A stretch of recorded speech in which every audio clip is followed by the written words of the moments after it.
excited to be able to interview you for my blog, and your books were just so what I needed when I had a newborn. Oh, well, that's because they were needed. They were what I needed. Yeah. Oh, bless, really. And I think your words just sound so true about the truth of, because I think because you resonated so deeply that this was your truth, it came Yes. out so deeply and so honestly. And I just kept crying. I think I tweeted that I was crying by every 12 pages. I'd just be in sobs again. Yeah, it really has helped me to see that there's just one truth. And when we can see that there's just one truth, then we can also see that there's just one life, and that all of our lives are the same. We hold so narrowly to the notion that we're exceptional, and usually in a bad way. And when we can let that go, then we can really, it's the birth of kindness. Then we can be kind and accepting ourselves, and we can be kind to others. But thank you, because it really, it's. I don't know how it happens.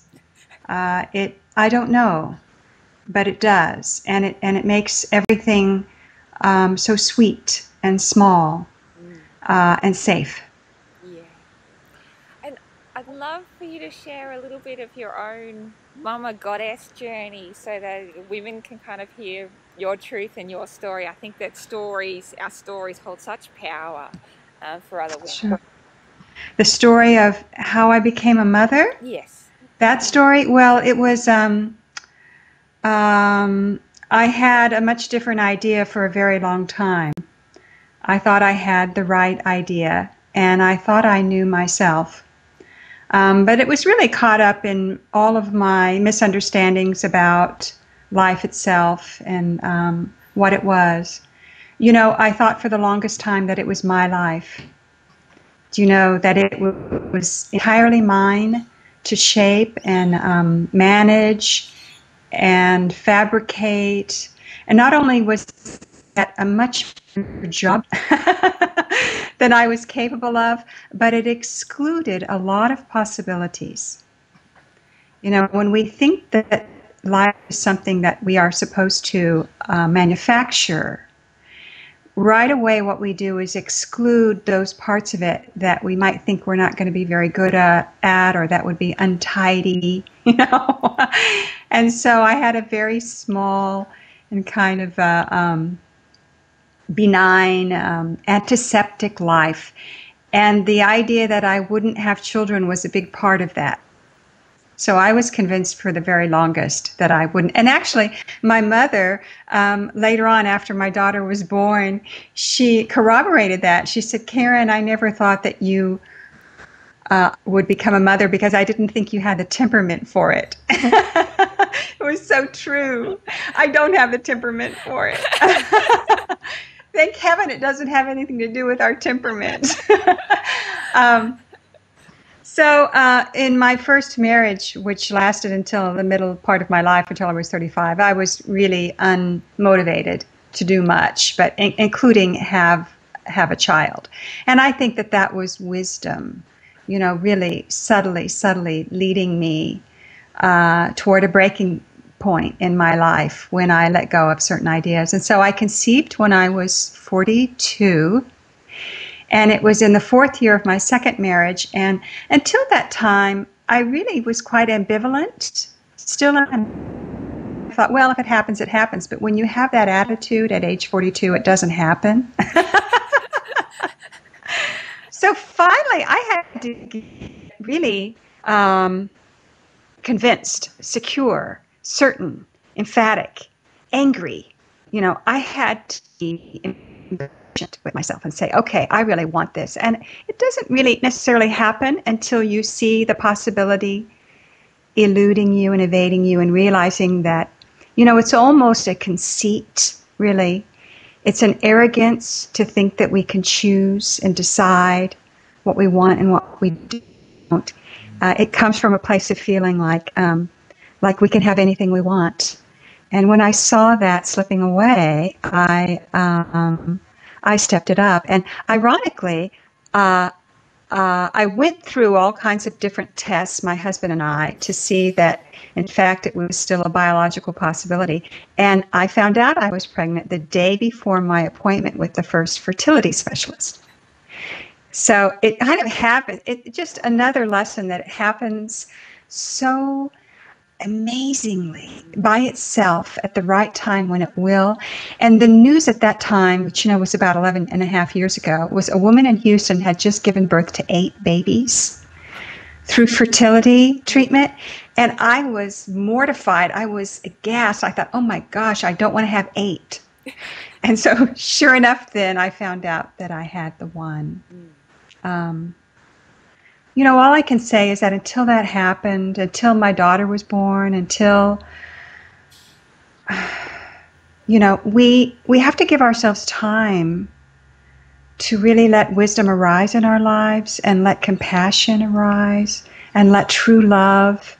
It will. It's an enormous gift when you have a child. And it doesn't matter if it's a child that's been placed into your hands by another, that you can simply receive as such an awesome blessing, or if in fact it's your own biological, it doesn't matter at all.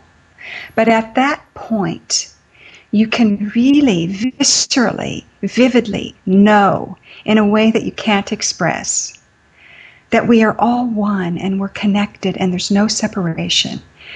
And your life is vast and amazing. And the depth of love that you have is divine.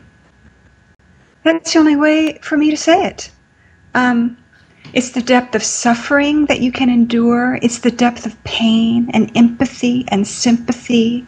It's how sleepless you can be, how tired you can be, how exhausted, how confused. You can be all of that. There's no end to how much of that you can bear. And you can bear it with grace. So that's my journey. It's not at all what I thought, and it's not at all what I was prepared for. It's beyond preparation and thought. Isn't it? Isn't it? It's where poetry comes from. Song, dance. I'm amazed. Really? Oh, and I so hear you and feel you. I feel myself going all teary again just listening to you, because it's Yes. Well, me too. Somebody said to me, "Well, I'm rereading your books, and I cry on every other page," and I said, "I cry, and I don't ever read them.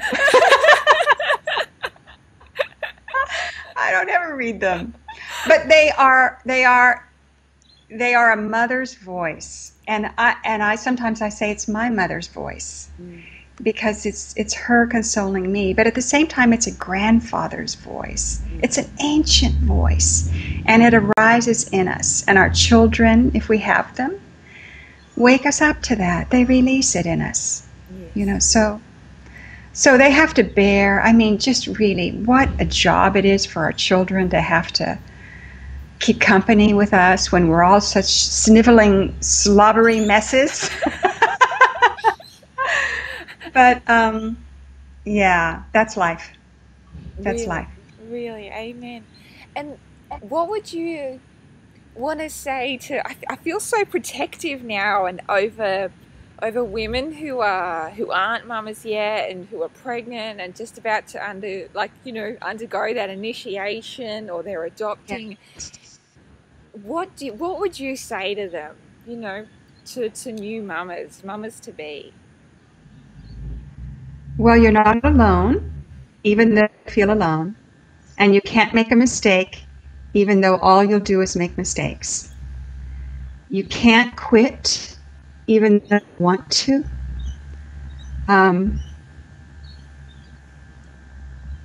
You are beautiful. You're amazing.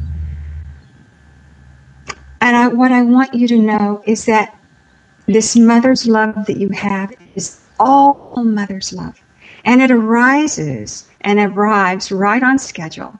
You don't need to worry. But of course you'll worry. Maybe you'll worry a little bit less. Ask for all the help you can and take every bit of it that comes. Take every bit of help that comes. Your baby will be okay, and you will be too. Yeah, really. And I feel like you're consoling me, and I'm like, oh, this is so wonderful. I'm consoling myself. My baby is now 11.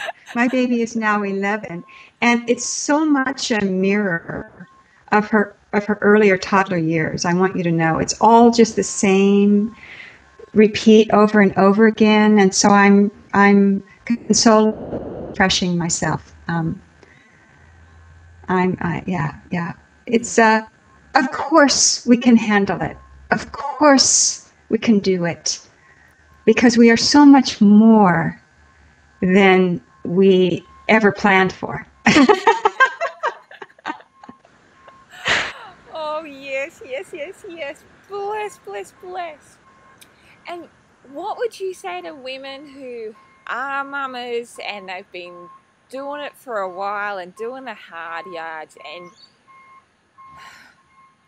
feel like they've lost themselves in the process? Mm-hmm.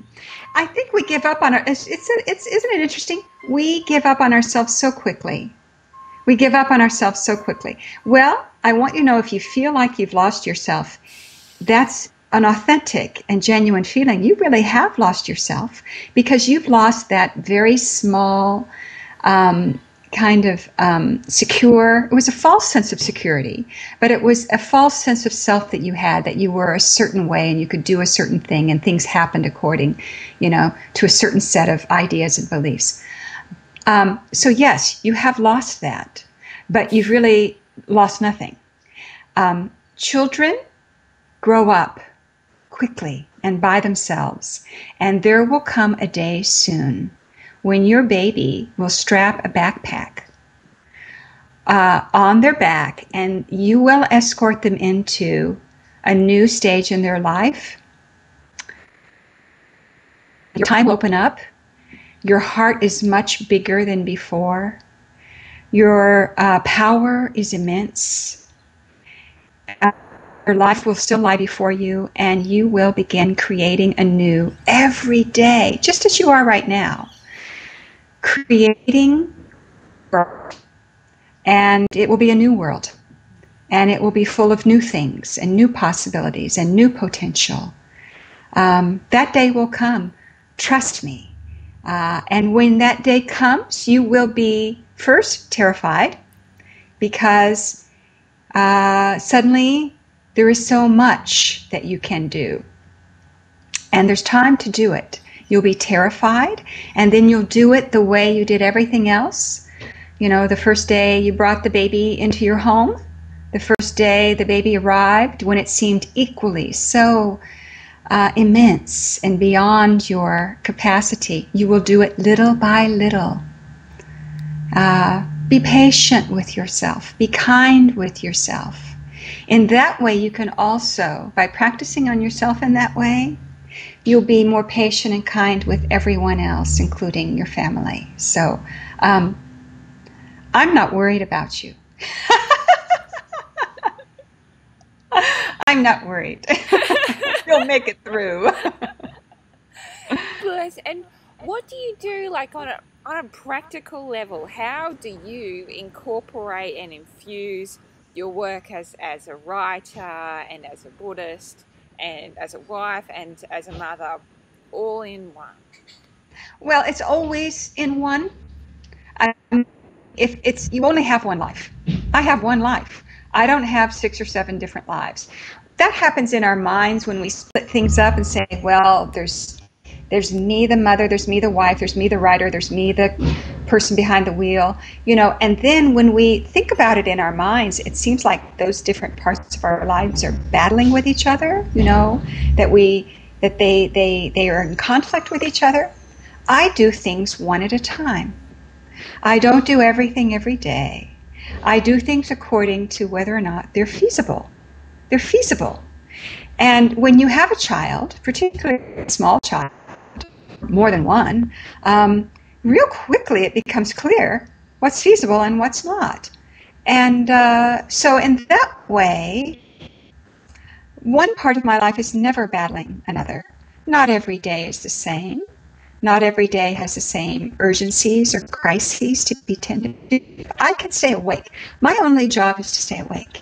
If I can stay awake and survey what lies before me and take care of what appears, right now you appear before me.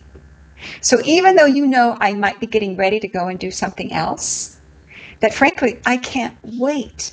I can't go pick Georgia up from school. It's still the high point of my day. But even though I can't wait to do that, I'm going to give you my full attention. So that's how we do it. And it only becomes really difficult when we beat ourselves up and say, oh, I should be doing more. I should be spending time over there. I should. And usually this happens when, get ready, when our children are 2. That's about the time we look at ourselves with disgust and we say, I need to make something of my life. I've lost my game, and I write about that. And so that's a recognizable input. Sometimes it seems to me that when our children are young, at the very time that it's least practical, is when we decide, okay, now I need to do something else with my life. So I want you to practice the extraordinary benevolence of waiting until the right time. And tending to what's in front of you, I guess. Yes. And that is, there is a wisdom in that. That is wisdom. You don't have to conjure up some new philosophy. What appears in front of you at the moment it appears in front of you is your life. It's your priority. It may not be pretty, it may not be what you want, but not only is it the most important thing, it keeps changing. And in that way, there's a flow and a rhythm, and there's a deep trust in yourself by way of trusting your life. One thing that I often think about is from Mama Zen, and it's about your gardener. I think it was Sam. Was that his name? Yes, Sam. That was in Hand Wash Cold. Oh, okay. Both of those books kind of just infused so beautifully. Yes. Well, thank you. And you talked about how Sam, your gardener, he worked your garden even though he was, pretty much blind. But all he did was pour his love and attention onto the plants. Yes. And you talked about how that was all you needed to do, as a mother and as a woman walking in the world, was to pour attention onto what was in front of you, like the sun. And I'd keep on thinking of that image of, a child turning her face to the sun and just basking the warmth. in that sun. Yes, the warmth of it. Yeah. And it's not like probing or kind of, it's not aggressive. It's simply this. It's this. It's just the shine of your face. It has a natural shine. And it's just the glimmer through your eyes. It's your eyes. It's all natural. You see, when we're distracted by the storm inside of our thoughts inside, our faces cloud over, and we don't actually even see what's in front of us. So if we can drop those ruminations, the fears, anxieties, worries, and just show up, just show this. Turn the head when someone speaks. Smile when we see them. Not be hurried or rushed. Look at people. Listen. That's what it is. And so, the power of your own attention is the most powerful force in your world. And it's just exactly like the power of the sun, which releases something, frankly, nobody really quite understands. It's an intuitive force of life. We have that. And so that's what we bring. And I say, attention is the most concrete expression of love. It's true love. And what you pay attention to will thrive. And so that means that if you find that you're paying attention to things that are negative, even your own fears and doubts and your worries. If you pay attention to your worry, you're going to be the world's worst worrier, the world's biggest worrier. But if you pay attention to your life as it is, as it appears, it will grow and expand. You'll nourish it because you're no longer rejecting it or disabusing it, refusing it, pushing it away. It's simple. It's just like the way a plant grows toward the sun or a flower blooms in the light. It's exactly the very same thing. So it's not complicated. It's really simple. Really, and I think it just comes back down to that beautiful, soul truth of just love. You just love as much as you can from where you Yes. are. Yeah. And sometimes that love is a feeling, but not often. More often, I like to express it in terms of your own awareness and attention, because sometimes we don't like what's going on, do we? And I say, we love our children, but we don't like them very much, particularly as they get a little bit older, and they start to do things that that are difficult, But that attention in all of that company that we keep through our own gaze, through our own power, is transcendent. And so that's what sees us through. Yeah, really. Oh, darling Karen, it's been such a blessing to talk with you today and connect with you and hear that beautiful wisdom and your story and your life. Oh, thank you. Thank you. It's a miracle, isn't it? Really? It's a miracle. The world is vast and wide, and yet it's so small and secure and safe and familiar. Really? Yeah. Really. And I so want to encourage all of the goddesses that are listening to this, just to soak in the love and compassion and kindness from this interview. And I so wholeheartedly recommend with all of me your two beautiful books, Hand Washed Cold and Mama Zen. And I can't wait for your next one, even if it takes years to come out. Oh, I'm working on it right now. It might take years, but we can wait. We can wait. And what I want you to know is that my mother thanks you. Oh, bless you. Oh. You make me want to cry, Karen. Oh. Mothers have that effect. They do. They really do. Okay, so now I'm going to go pick up my baby. Yes. And I'm going to And you go pick up your baby. Okay. And we'll all hold them. I love you. I love you, Karen. Thank you so much. I love you. Okay.